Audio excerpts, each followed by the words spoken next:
मित्रों, मैं आपके पास फिर ये तीसरा खंड को लेकर के आ रहा हूँ।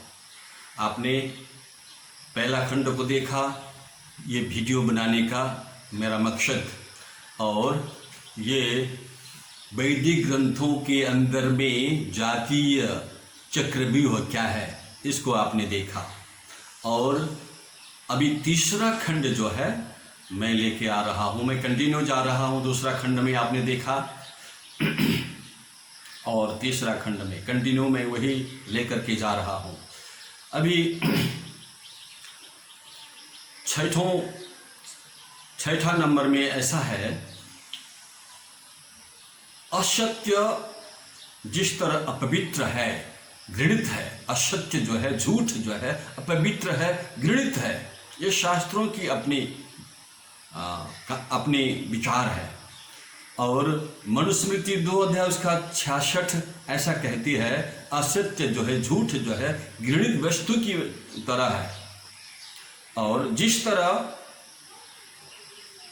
तरह असत्य झूठ जो है, अपवित्र है, घृणित वस्तु है, उसी तरह स्त्री जाति भी अगर वेद पढ़ती है, वेद का मंत्रों को उच्चारण करती है और गायत्री मंत्र को पढ़ती है और पढ़ना चाहती है, ये झूठ जिस तरह अपवित्र है उसी तरह स्त्री जाति अपवित्र होगी। और उसका ये अनुमति नहीं है, क्योंकि स्त्री जाति जो है केवल पुरुषों के लिए एक साधन मात्र है। केवल पुरुषों के लिए एक साधन मात्र है।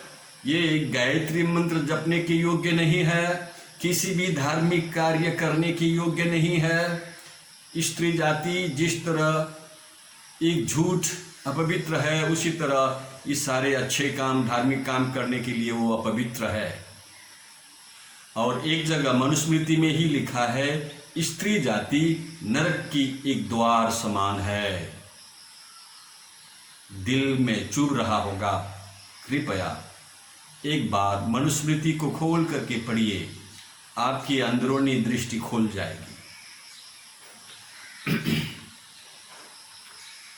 ब्राह्मण के घर में जो खाना अन्न पकता है, यह अमृत तुल्य है, अमृत समझ करके खाइए। क्षत्रिय के घर में अन्न पकता है, ये दूध समझ करके खाइए, आपके लिए गुणकारी होगा। वैश्य के घर में अन्न पकता है, ये अन्न है, अन्न ही है, अन्न मात्र समझ करके खाइएगा। लेकिन यदि शूद्रों के घर में अन्न पकता है, ये अशुद्ध घृणित खून के बराबर है। शूद्रों के घर में जाना भी मना है, शूद्रों के दिया हुआ कोई खाना भी मना है। शूद्रों के घर का पानी, शूद्रों ने दिया हुआ छुआ हुआ पानी भी अशुद्ध है, खून के बराबर है। ये मैं नहीं कहता, ये जो है मनुस्मृति कहती है।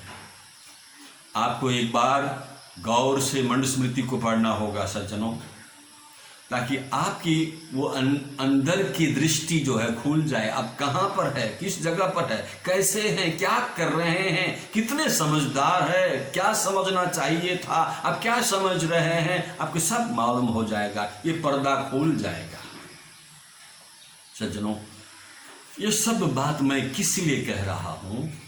हमारे भारतवर्ष के लोग, मैं भी एक भारतीय हूँ, भारतीय नागरिक हूँ। मैं भारत के कहूँ तो गर्व से कह सकता हूँ, मैं एक उपाध्याय ब्राह्मण हूँ, पवित्र जाति हूँ। सब लोग मुझे पूजते थे, मेरे पाँव को पकड़ के पाँव धोकर पानी पिया करते थे, मुझे पूजते थे, मुझे ईश्वर समझकर पूजते थे। फिर भी मैं आप जैसे ही इंसान ही था, इसके अलावा और कुछ नहीं। पवित्र वचन बाइबल जब मैंने पढ़ा, मेरी नज़र को खोल दिया, मेरी अंदरूनी दृष्टि को, अंतरात्मा को खोल दिया, झकझोर कर रख दिया। देखिए, ये पवित्र बाइबल, परमेश्वर का वचन, प्रभु यीशु मसीह का दिव्य वचन क्या कहती है इस जातिवाद के चक्रव्यूह को ले करके। एफीसी का पत्री, बाइबल 66 पुस्तक है बाइबल में, एक लाइब्रेरी है ये। और 66 पुस्तकों में से एक पुस्तक का नाम है एफिसी का पत्री। संत पौलुस ने लिखा, ये इजराइल के महान धर्म गुरु संत पौलुस ने, जो यीशु मसीह के शिष्य थे, उसने लिखा है। ये यहाँ पर ऐसा लिखा है, 2 अध्याय उसका 14 पद से मैं पढ़ूंगा। क्योंकि वही हमारा मेल है, यानी कि सुसमाचार ही हमारा मेल है, यीशु मसीह ही हमारा मेल है, जिसने दोनों को, अथवा आप और हमको, दुनिया के स्त्री पुरुष को और ये जातीय भेदभाव के चक्रव्यूह ने जो हमारे बीच में दीवार बनाया था, इस दीवार को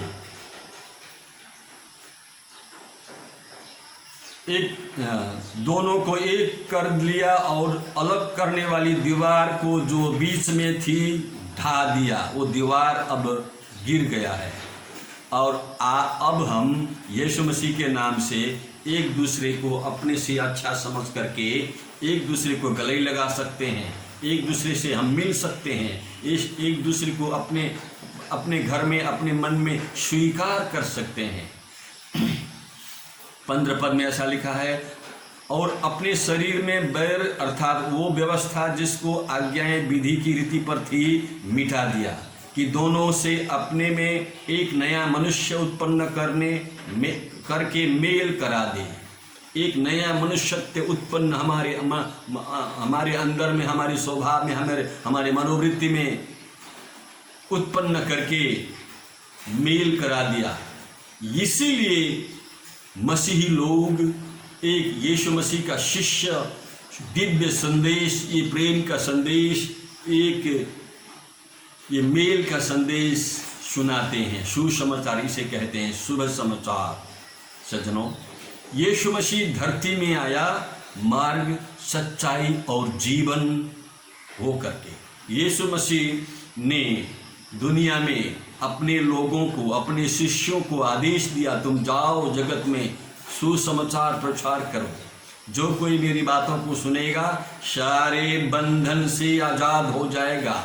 सारी उस जंजीर को यीशु मसीह ने तोड़ दिया है अपने मृत्युंजय की सामर्थ्य से। इसलिए आज जो कोई मसीह यीशु को विश्वास करते हैं, सारे बंधन से मुक्ति मिल जाता है उसे, सारे बंधन से वो आज़ाद हो जाता है। यीशु मसीह वही जीवन और सत्य मार्ग है।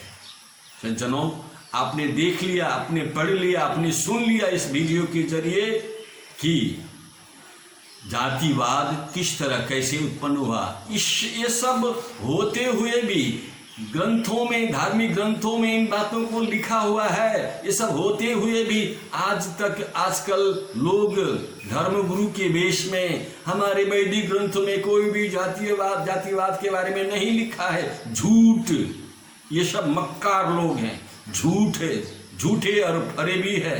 अपने ही ग्रंथों को उलट पुलट करना चाहते हैं आपको और फिर अपने बस में रखने के लिए। अब हमें इन सारे महाचक्र से मुक्ति मिलेगा यदि आप यीशु मसीह को अपना प्रभु मानेंगे। मैंने यीशु मसीह को अपना प्रभु और गुरु माना। मेरे अंदरूनी स्वभाव को यीशु मसीह ने बदल दिया।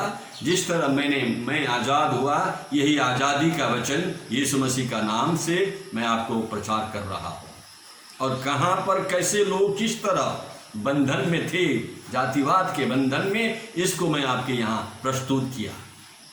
और इस वीडियो को आपको अच्छा लगता है तो फिर आप अपने लोगों को भी शेयर करें, आप भी अच्छा से मनन करें। और आप इस वीडियो को नहीं देख रहे हैं तो सब्सक्राइब करना ना भूले, ताकि आपको और इस तरह अच्छे वीडियो आपको मिलती रहे।